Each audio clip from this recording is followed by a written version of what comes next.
আমাৰ এই ফুল যি আছে ফুলজোপা ফুল বুলিয়ে ধৰি লৈছো বাৰু এই যে আমি যে এনেকুৱা পাতবিলাক আছে এটা নিৰ্দিষ্ট অনুক্ৰমত আছে তুমি হিসাব কৰিলে তুমি দেখা পাবা কেনেকুৱা যদি প্ৰথম শাৰীত যদি ধৰি লোৱা হল যে প্ৰথম শাৰীত 6টা কি আছে পাহি আছে ঠিক তাৰ পিছৰ শাৰীটোত ইয়াতকে অকমান বেছি আছে মই ধৰি লৈছো 10টা মান আছে মই ধৰি লৈছো দেই নেক্সট 3 নম্বৰ শাৰীত আৰু অলপ বেছি আছে ধৰি লোৱা এই যে এনেকৈ যে আমাৰ এই পাতৰ হাজুন কাচুন বিলাক তোমালোকে দেখিছা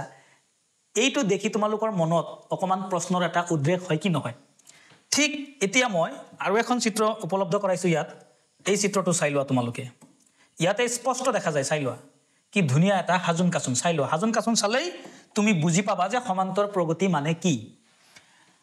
ইয়াৰে ঠিক ইয়াতো এনেকুৱা এটা নিৰ্দিষ্ট এটা প্ৰথম শাৰীটোত এটা নিৰ্দিষ্ট সংখ্যক কি থাকে পাহি থাকে তাৰ পিছৰ শাৰীটোত এটা নিৰ্দিষ্ট সংখ্যক এনেকৈ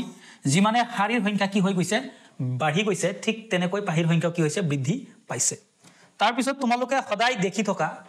দেখি থকা তোমালোকৰ যে তোমালোকে নাটক বা সাৰ্কাস নাইবা থিয়েটাৰ বা সিনেমা হল আদি যোৱা তোমালোকে এনেকুৱা সিনেমা হলৰ সিটৰ হাজুন বিলাক তোমালোকে নিশ্চয় এনেকুৱা দেখিছা সিনেমা হলৰ হাজুন কাচুন বিলাক কি সিটৰ ঠিক এই ধৰণৰ কি দেখিছা তোমালোকে হাজুন কাচুন দেখিছা মই অকনমান জুম কৰি দেখাবলৈ চেষ্টা কৰিছো এইটো হল আমি সদায় গৈ থকা সিনেমা হলৰ সিট বিলাকৰ হাজুন অৰ্থাৎ আমি যত নাটকটো উপলব্ধ কৰো এখন যদি আমাৰ কি হৈ যায় পৰ্দা হৈ যায় যদি পৰ্দা হয় এটো যদি মেইন স্ক্ৰিনটো এইটো হয় প্ৰথম শাৰীত কি ধুনিয়াকে দিয়া আছে চোৱা প্ৰথম শাৰীত কি দিয়া আছে প্ৰথম শাৰীত সিট কেইটা 1 2 3 4 5 6 7 8 9 10 11 12 13 14 15 16 17 তো প্ৰথম শাৰীত সিট কেইটা আছে 17টা আছে ৰাইট ঠিক তেনেদৰে দ্বিতীয় শাৰীত কাউন্ট কৰি চোৱা দ্বিতীয় শাৰীত কিমানটা আছে 20 আছে ন ঠিক তেনেকৈ তৃতীয় শাৰীত কিমানটা আছে 23 আছে ঠিক তেনেকৈ চতুৰ্থ শাৰীত কিমান আছে 26 আছে এই দৰে আমাৰ সিট বিলাকৰ হাজুন তোমালোকে এই ধৰণৰ হাজুন কাচুন থকা বিভিন্ন বস্তু তোমালোকৰ পৰিবেশত তোমালোকে তোমাৰ চৌপাশত তুমি দেখিবলৈ নিশ্চয় পাইছা কথাটো হয় নে তোমালোকে নিশ্চয় এনেকুৱা হাজুন কাচুন বিশিষ্ট বিভিন্ন তোমালোকে চিত্ৰ বিভিন্ন তোমাৰ আকৃতি তোমালোকে দেখা পাইছা ইয়াৰ পৰাই আমাৰ আৰম্ভণি হল কি সমান্তৰ প্ৰগতি আসলতে সমান্তৰ প্ৰগতি মানে কি এতিয়া আমি মূল কথাত আহিছো বাৰু এই চিত্ৰবিলাক অকমান সাইড কৰি দিছো মই অকমান সাইড কৰি দিছো চিত্ৰবিলাক দৰকাৰ হলে মই আকৌ আনিম এখিনিক অকমান সাইড কৰি দিছো এতিয়া আমি আহিছো মূল কথা যে কি সমান্তৰ প্ৰগতি মানে কি সমান্তৰ প্ৰগতি হল আমাৰ সংখ্যাৰ এনেকুৱা এটা সিৰিজ এনেকুৱা এটা অনুক্ৰম এনেকুৱা এটা ক্ৰমিক হিচাপত থাকে যত নেকি প্ৰত্যেকটো সংখ্যাৰ মাজত এটা নিৰ্দিষ্ট কি থাকে পাৰ্থক্য থাকে অৰ্থাৎ সমান্তৰ প্ৰগতি হল কিছুমান সংখ্যাৰ সিৰিজ কিছুমান সংখ্যাৰ কি হাজুন যি হাজুনত প্ৰত্যেকটো সংখ্যাৰ মাজত কিন্তু সমান কি থাকে পাৰ্থক্য থাকে অৰ্থাৎ আমি যদি এনেকে লিখো 2 4 6 8 ঠিক এনেকে 10 ডট ডট দিলু এই যে মই কিছুমান কি লিখিছো কিছুমান সংখ্যা লিখিছো ইয়াতে চোৱা এতিয়া যদি আমি এইটো সংখ্যাৰ পৰা এইটো সংখ্যাৰ ডিফাৰেন্স যদি আমি কি কৰো লক্ষ্য কৰো তেতিয়া হলে ডিফাৰেন্স কিন্তু 2 কে বাঢ়ি গৈছে অৰ্থাৎ যদি আমি হেকৰ ফালৰ পৰা বিয়োগ কৰি আহো 2 ইয়াৰ পৰা ইয়াৰো গ্যাপ কিমান 2 6 পৰা 4 গলে 2 4 পৰা 2 গলে কি 2 অৰ্থাৎ এই সংখ্যা কেইটা এটা কি সৃষ্টি কৰিছে এটা সমান্তৰ প্ৰগতিৰ কি কৰিছে সৃষ্টি কৰিছে তোমালোকৰ পাঠ্যপুথিত সমান্তৰ প্ৰগতি কি ইয়াৰ ডেফিনেশনটো ধুনিয়াকে দিয়া আছে তাৰ পৰা তোমালোকে মুখস্থ কৰি লবা মই মাত্ৰ বুজাই দিছো যে সমান্তৰ প্ৰগতি হল আমাৰ সংখ্যাৰ এনেকুৱা ধৰণৰ হাজুন যি হাজুনত অনুক্ৰমিক হিচাপে সমান ব্যৱধানত বৃদ্ধি পায় নাইবা সমান ব্যৱধানত কম পায় তাকো কি বোলে সমান্তৰ প্ৰগতি বুলি কোৱা হয় এতিয়া যদি 20 তাৰ পৰা অকমান কমাই দিছো 15 আকৌ কমাই দিছো 5 কে কমাই যোৱা 10 5 এনেকে যদি আমি কমাই গৈ থাকো তেতিয়া হলে এই সংখ্যা কেইটা এটা কি সৃষ্টি কৰিব সমান্তৰ প্ৰগতি কি কৰিব সৃষ্টি কৰিব আৰু প্ৰ্যাকটিক্যাল লাইফত সমান্তৰ প্ৰগতি আমি বিভিন্ন ঠাইত আমি ব্যৱহাৰ কৰো এটা উদাহৰণে যদি তুমি ভালকে বুজি লব পাৰা তেতিয়া হলে সমান্তৰ প্ৰগতি নামৰ যি পাঠ গুটেই পাঠটোৱে তোমাৰ আয়ত্তত আহি যাব মই উদাহৰণটো লৈছো তুমি ভিডিওটো হেকলৈ ভালকে চাবা টাইম অকমান লাগিব কনসেপ্টটো বুজিব লাগিব এনেকুৱা নহয় যে মই মুখস্থ কৰি লম কবৰ পৰা এতিয়া মই হেই গুৰুত্বপূৰ্ণ উদাহৰণটোৰ হৈতে তোমালোকক বুজাই দিম যে সমান্তৰ প্ৰগতি মানে আসলতে কি বস্তু মই বুজাই দিছো তোমালোকৰ বিদ্যালয়ত ধৰি লোৱা এটা কাৰ্যসূচী লৈছা দেই স্কুলত যিকোনো এটা কি লৈছা প্ৰগ্ৰাম এটা লৈছা এটা কাৰ্যসূচী লৈছা যিকোনো এটা কাৰ্যসূচী লৈছা তোমালোকে বিদ্যালয়ত তোমালোকৰ বিদ্যালয়ত ধৰি লৈছো মই ফাতেহা পাতিব ফাতেহাই দুৱাজ দহাম মই ধৰি লৈছো দেই মই ধৰি লৈছো বিদ্যালয়ত কি পাতিম ফাতেহাৰ আয়োজন কৰিম এতিয়া ছাত্ৰ ছাত্ৰীবিলাকক কি কৰিছো মই গোটেই ছাত্ৰ ছাত্ৰীবিলাকক মাতি আনিছো যে তোমালোকৰ বিদ্যালয়ত আমি কি কৰিম আমি শিক্ষকবিলাকে ফাতেহা আমি উদযাপন কৰিম গতিকে তোমালোকে ইয়াত দান বৰঙণি আগবঢ়াব লাগিব এতিয়া ছাত্ৰ ছাত্ৰীবিলাকে বহু সময় কি হৈ আছে চুপচাপ বহি আছে কোনে কিমান টকা দান কৰিব কোনেও কিন্তু কথাটো খুলি নকয় এনেকুৱা ঠিক সময়ত গণিত শিক্ষকে কি কৰিলে এটা বুদ্ধি তাৰ মাইণ্ডত আহি গ'ল হঠাৎকে কি কৰিলে গণিত ছাৰে এটা বুদ্ধি উলিয়ালে যে যিজন ছাত্ৰই পোন প্ৰথমে টকা দিব তেখেতে বুদ্ধি কৰিলে যে প্ৰথম যিজন ছাত্ৰই কি দিব বৰঙণি দিব প্ৰথম ছাত্ৰজনে যে বৰঙণি দিব তাৰ পিছৰ ছাত্ৰজনে কিন্তু প্ৰত্যেক বাৰতে 2 টকাকে কি দিব লাগিব বেছি দিব লাগিব কন্ডিশনটো বুজি পাইছানে এইটো শিক্ষকজনে কি কৰিলে ছাত্ৰবিলাকৰ ওপৰত এটা শৰ্ত আৰোপ কৰিলে কি আৰোপ কৰিলে শৰ্ত আৰোপ কৰিলে ভালকে বুজি লবা দে এটা উদাহৰণতে তোমালোকে সমান্তৰ প্ৰগতি মানে কি 100% বুজি পাবা মই কৈছো দে 100% ব্ৰেনত সোমাই লোৱা মুখস্থ বিদ্যা পৰিহাৰ কৰা বিদ্যালয়ত কি পাতিব শিক্ষকসকলে ছাত্ৰসকলে ফাতেহা আয়োজন কৰিব কি আয়োজন কৰিব ফাতেহাই দুৱাজদাম আয়োজন কৰিব তাৰ কাৰণে কি লাগিব টকা লাগিব পইচা লাগিব কোনে দিব ছাত্ৰ ছাত্ৰীবিলাকে দিব কিন্তু ছাত্ৰ ছাত্ৰীবিলাক সকলোৱে কি হৈ আছে মৌন হৈ আছে কোনেও কিমান টকা দিব মুখ খুলি কোনেও কোৱা নাই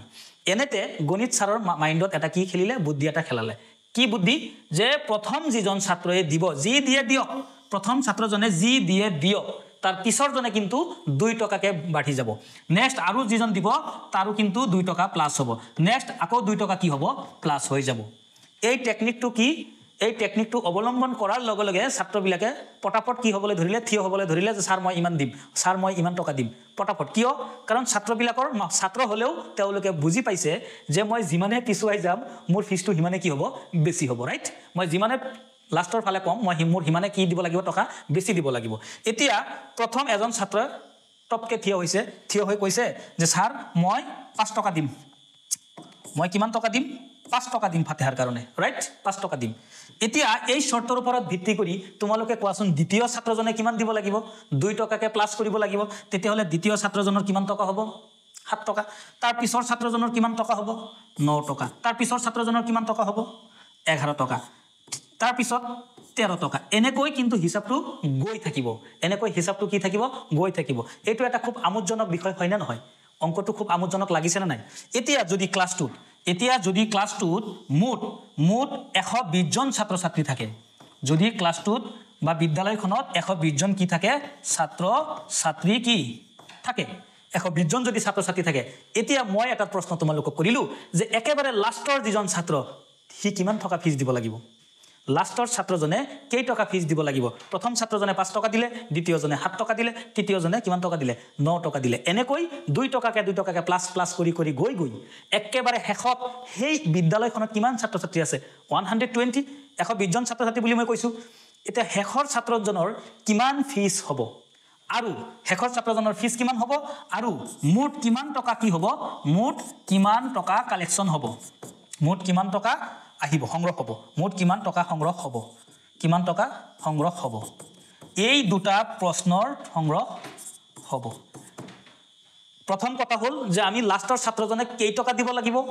দ্বিতীয় কথাটো হ'ল যে মুঠ কিমান টকা কি হ'ব কালেকচন হ'ব এই দুটা বস্তু যদি তোমাৰ মাইণ্ডত যদি খুন্দিয়াই আছে তেতিয়া হলে তুমি 100% সমান্তৰ প্ৰগতি বুজিবলৈ চেষ্টা কৰি আছা আৰু মোৰ ভিডিওটো চাই থাকা মই এইটো ভিডিওতে তোমাক 100% সমান্তৰ প্ৰগতি মানে কি 100% মই বুজাই দিম তোমালোকক জাস্ট এতিয়া তুমি নিশ্চয় উদগ্ৰীৱ হৈ আছা উত্ৰাবল হৈ আছা যে ইয়েস এটো তো খুব ইন্টাৰেস্টিং কথা স্যাৰ যে লাষ্টৰ ছাত্ৰজনৰ ফিজ কিমান হ'ব আৰু টোটাল টকা কিমান কালেকচন হ'ব এই প্ৰশ্ন দুটা মই ৰাখি দিলো এই প্ৰশ্ন দুটাৰ উত্তৰ তুমি বিচাৰিবলৈ হলে তুমি কেইটামান নিয়ম জানিব লাগিব সেই নিয়মবিলাক মই অকমান কৈ দিছো এক নম্বৰ আমি ইতিমধ্যে পালো যে সমান্তৰ কি প্ৰগতি মানে কি কিছুমান সংখ্যাৰ সিৰিজ তালিকা যত নেকি প্ৰত্যেকটো সংখ্যাৰ মাজত কি থাকে সমান সংখ্যক কি থাকে গ্যাপ থাকে ফৰ এক্সাম্পল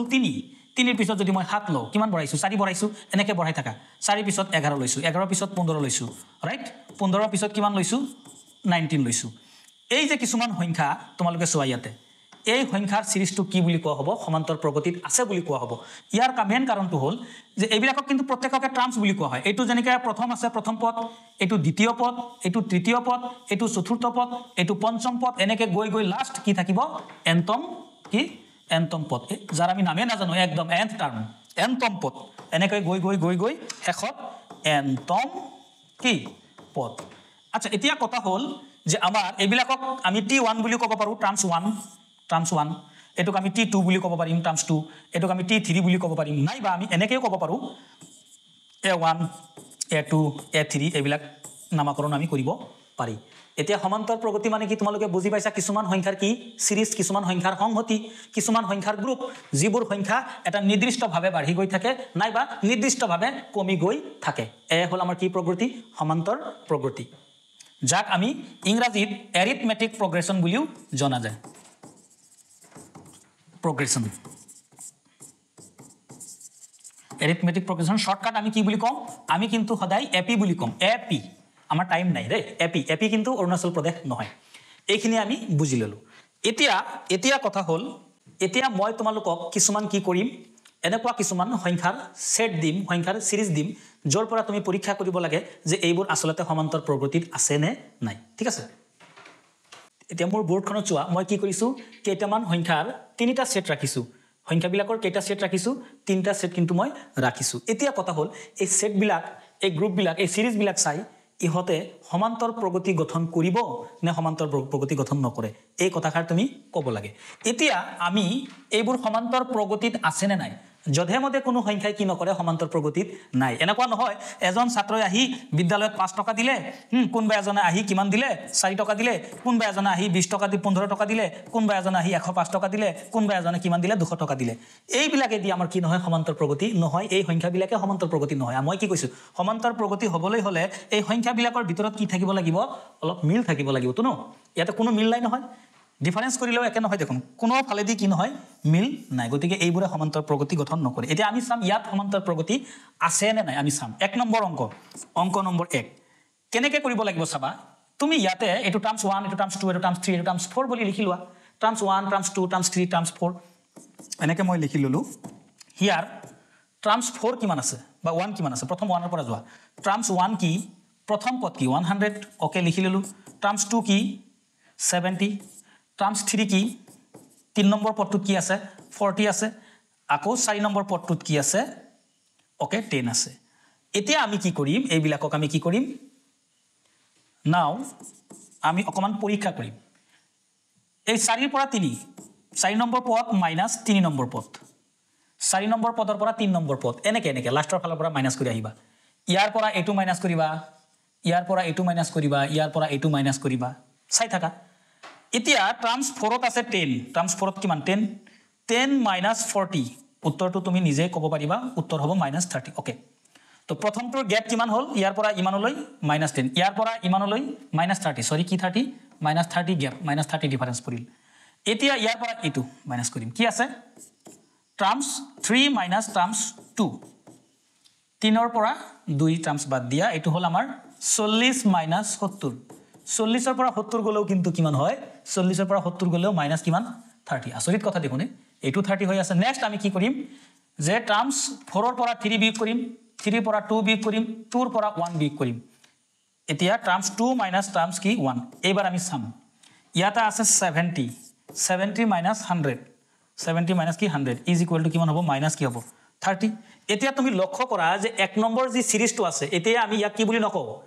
এতিয়াই আমি সমান্তৰ প্ৰগতি নকও আমি ধৰি লৈছো সিৰিজ এটা কি সংখ্যাৰ এটা কি সংহতি ঠিক আছে এতিয়া এই সিৰিজটো চোৱা যে প্ৰত্যেকটোতে ইয়াৰ পৰা ইয়ালৈ ডিফাৰেন্স 30 ইয়াৰ পৰা ইয়াটো -30 ইয়াৰ পৰা ইয়াটো কি -30 তো গোটেইখিনিতে কি আছে -30 আছে গতিকে আমি কম যে এই সিৰিজটোৱে কি গঠন কৰিছে এপি গঠন কৰিছে আমি লিখিম therefore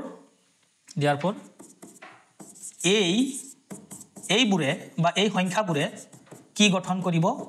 এপি মানে কি সমান্তৰ প্ৰগতি গঠন কৰিব কি গঠন কৰিব এপি গঠন কৰিব সমান্তৰ প্ৰগতি গঠন কৰিব এই কেটা নম্বৰে যত নেকি যত ইয়াতে প্ৰত্যেকটোতে ডিফাৰেন্স কিমান আছে প্ৰত্যেকটোতে ডিফাৰেন্স কিমান 30 প্ৰত্যেকটোতে ডিফাৰেন্স কিমান 30 লিখিম যত কমন ডিফাৰেন্স বা সাধাৰণ কি অন্তৰ ইংৰাজীত কয় কমন ডিফাৰেন্স দেই সাধাৰণ অন্তৰ ইংৰাজীত কয় কি কমন ডিফাৰেন্স যাক আমি শৰ্টকাট আমি চমুকৈ আমি ডি বুলি কম কমন ডিফাৰেন্স কিমান -30 এইটো হল আমাৰ 1 নম্বৰ অংক অৰ্থাৎ কিছুমান সংখ্যা যদি আমাক দিয়া থাকে তেতিয়া হলে আমি হেবোৰ কি কৰিম হিসাব নিকাচ কৰি পৰীক্ষা কৰি এইবোৰে সমান্তৰ প্ৰগতি গঠন কৰিব নে নাই আমি সহজে উলিয়াব পাৰিম এতিয়া এই হিসাবটো সহজ কাৰণে অতি সোনকালে ওলাই গৈছে এই হিসাবটো একেবাৰে সহজ মই প্ৰথম অংকটো এটো প্ৰথম অংক লৈছিলো একেবাৰে সহজ কাৰণে খুব ধুনিয়াকে পাই গৈছা ঠিক এনেকুৱাই কিছুমান আহিব কিন্তু অকমান ডিফাৰেন্ট ষ্টাইলৰ কি আহিব অংক আহিব যিবোৰ সহজ যিবোৰ নেকি হিসাব কৰা ইমান সহজো নহয় আৰু হিমান টানো নহয় ভিডিওটো চাই থাকিবা আজি যদি সমান্তৰ প্ৰগতিৰ ইন্ট্ৰোডাকশনটো যদি বুজি পোৱা যে সমান্তৰ প্ৰগতি বস্তুটো কি তেতিয়া হলে তোমালোকে কি পাৰিবা 100% ক্যাপচাৰ কৰিব পাৰিবা যে আচ্ছা এইটো বস্তু নেকি সেইকাৰণে ভিডিওটো দীঘল হলেও কিন্তু চাব লাগিব মই ইমান ছুটিকে ভিডিও বনাব নোৱাৰো মই কোনো ছাত্ৰক মুখস্থ কৰাৰ কাৰণে পৰামৰ্শ নিদিও মই কম যে তোমালোকে বুজি লোৱা বুজি লৈ আত্মীয়কৰণ কৰা নিজৰ ভিতৰত বুজি লৈ আনা মুখস্থ নকৰিবা এতিয়া আমি আমাৰ সেকেন্ড জি অংকটো আছে আমাৰ সেকেন্ড 2 নম্বৰ অংকটো ঠিক আমি একেদৰে আমি কি কৰিব পাৰো চেক কৰিব পাৰো 2 নম্বৰ অংকটো আমি একে পদ্ধতি আমি চেক কৰিব পাৰো মই 3 নম্বৰটো পুনৰ চাম এই 3 নম্বৰটো চাবা 3 নম্বৰটো সলিউশনটো মই উলাইছো কেনেকৈ যে সমান্তৰ প্ৰগতিত আছে নে নাই আমি ইয়াতে চাম আমি ডাইৰেক্ট বিয়োগ দিব পাৰো ডাইৰেক্ট ইয়াৰ পৰা এটো বিয়োগ দি দিব পাৰো কিন্তু আমি এনেকৈ বিয়োগ দিলে আমাকটো বুৰ্বক বুলি ক'ব ন আমি সেই কাৰণে এটা কাম কৰিম এটো টাৰ্মস 1 সৰি এটো কম আমি টাৰ্মস 1 এটো কম টার্মস কি 1 এটো কম টার্মস 2 এটো কম 3 এটো কম কি 4 আমি এই হিসাবে ধৰি লম ইয়াত বা ধৰা হল বুলি লিখিব পাৰা কি লিখিলো মই ইয়াত হিয়াৰ টাৰ্মস 1 প্ৰথম পদটো কি -1.2 ভালকে চাবা দেই দ্বিতীয় পদটো কি টার্মস 2 হল কি -3.2 ওকে টার্মস 3 কি কৈছে টার্মস 3 আছে -5.2 again terms 4 আছে similarly কি আছে 7 -7.2 এতিয়া কথা হল যে এই কেটা সংখ্যাই এপি গঠন কৰিছে নে নাই আমি কি কৰিব লাগে পৰীক্ষা কৰিব লাগে ঠিক আছে এতিয়া আমি আগৰ নিচিনাকে এটোৰ পৰা এটো মাইনাস কৰিম এটোৰ পৰা এটো মাইনাস কৰিম এটোৰ পৰা এটো মাইনাস কৰিম যদি সকলোতে যদি ডিফাৰেন্স সেম ওলাই পাৰ্থক্য একে ওলাই তেতিয়া হলে সমান্তৰ প্ৰগতি গঠন কৰিছে আৰু যদি একে নোলাই তেতিয়া হলে সমান্তৰ প্ৰগতি গঠন কৰা নাই ভালকে চোৱা ভিডিওটো মই কি কৰো এতিয়া মই ওপৰতে লিখিম ওপৰতে লিখিছো বাৰু যেন হক চাই থাকা এটো ওপৰত উঠাই দিও চাই থাকা এই তলত আছে উঠাই দিও এতিয়া আমি কি কৰিম নাও টার্মস 4 মাইনাস টার্মস কি 3 এবিলাক মই নাম এনে দিছো t4 t3 এবিলাক নাম এনে দিছো মই তোমালোকে এবিলাক a1 a2 a3 a4 এনেকে লিখিব পাৰিবা তো মুখস্থ কৰা কোনো কথা নাই ন ইয়াতে তুমি a1 a2 a3 এনেকে লিখিব পাৰিবা এইটোক আমি a1 লিখিব পাৰো এটো a2 লিখিব পাৰো এটো a3 লিখিব পাৰো এটো a4 লিখিব লাগিব পাৰো এনেকুৱা নহয় যে মই যেটো লিখি দিছো এটো মুখস্থ কৰিব লাগিব এটো নহয় কেতিয়াও মই এনেকে বুজাইছো বাৰু এতিয়া কি কৰিম বিয়োগ কৰি দিয়া ইয়াৰ পৰা এটো বিয়োগ কৰা t4 t3 -7.2 minus again -5 point কি আছে 2 আছে ভালকে চাবা দেই -7.2 এটা মাইনাস again t3 মানে নিজে মাইনাস ইটসেলফ মাইনাস আছে ন গতিকে এটা আমি কি কৰিম -7.2 মাইনাসে পূৰণ কৰিলে প্লাস হৈ যাব 5 point কি হ'ব 2 হ'ব ওকে তো এতিয়া যদি আমি বিয়োগ কৰো ন আমি যদি কি কৰি দিও বিয়োগ কৰি দিও তেতিয়া হলে ই হ'ব 2 হ'ব -2 হ'ব ভালকে চোৱা ইয়াৰ পৰা বিয়োগ কৰিছো কি হ'ব মাইনাস কি হ'ব 2 হ'ব আচ্ছা ইয়াৰ পৰা ইয়াৰ ডিফাৰেন্স কি ওলাইছে ভালকে চোৱা -2 ওলাইছে ভালকে চাই থাকিবা এতিয়া আমি t3 পৰা t2 মাইনাস কৰিম t3 মাইনাস similarly আমি কি কৰিম একেদৰে আমি কি কৰিম t3 t2 কৰি দিয়ে t3 t2 -5.2 মাইনাস again -3.2 দি দিলো এটো হ'ব -5.2 মাইনাসে প্লাস 3.2 তো ইয়াতো আকৌ কি হ'ব 2 পৰা 2 গলে 0 হ'ব ন তো -2 ইয়াতো -2 হৈ যাব অৰ্থাৎ -2.0 মানে -2 দিছো মই -2 পইণ্ট কি হ'ব 0 হ'ব মই কি দিছো -2 দিছো যেন হ'ব বাৰু এতিয়া ডিফাৰেন্স কি ওলাল ইয়াৰ পৰা ইয়াৰ ডিফাৰেন্স -2 ইয়াৰ পৰা ইয়াৰ ডিফাৰেন্স কি ওলাইছে -2 দেখুন ওলাইছে হয়নে এতিয়া এনেকৈ যদি এইটো যদি কি ওলাই -2 ওলাই তেতিয়া হলে আমি কি কম যে এই পদ কেইটাই কি কৰিছে সমান্তৰ প্ৰগতি গঠন কৰিছে এতিয়া নিশ্চয় বুজি পাইছা বেছি বুজাব নালাগে যিখিনি ছাত্ৰ ছাত্ৰীয়ে বুজি পায় তেওঁলোকে অলৰেডি বুজি পাই গল গণিত বুজিবলৈ ইমান বিশাল জ্ঞানৰ প্ৰয়োজন নাই তোমাৰ ইচ্ছা থাকিব লাগিব তুমি এক্টিভ হ'ব লাগিব বুজিছানে ক্লাছত মনোযোগ থাকিব লাগিব এতিয়া সমান্তৰ প্ৰগতিৰ মোটামুটি তোমালোকে ইন্ট্ৰোডাকশনটো পাই গৈছা ইয়াৰ নেক্সট ভিডিওত আমি আলোচনা কৰিম যে তলত দিয়া কোনবোৰ পদে সমান্তৰ প্ৰগতি গঠন কৰিব কোনবোৰ পদে সমান্তৰ প্ৰগতি গঠন নকৰে গতিকে আজি কেৱল সমান্তৰ প্ৰগতিৰ মাত্ৰ ইন্ট্ৰডাকশ্যনটো ইয়াৰ পিছৰ যিটো ক্লাছ হ'ব গৈ আছে অৰ্থাৎ এক্সাৰসাইজ কি এক্সাৰসাইজ 5.1 ইয়াৰ পিছৰ যিটো ক্লাছ হ'বলৈ গৈ আছে এক্সাৰসাইজ 5.1 তাৰ কাৰণে তোমালোকে আগ্ৰহৰে বাট চাই থাকা দেই খুবেই ইন্টাৰেষ্টিং হ'ব এক্সাৰসাইজ 5.1 5.2 5.3 সকলোৰে সুস্বাস্থ্য কামনা কৰি সকলোৰে মংগল কামনা কৰি মই আজিৰ এই ভিডিঅ'ত এইখিনিতে বিদায় মাগিছো ধন্যবাদ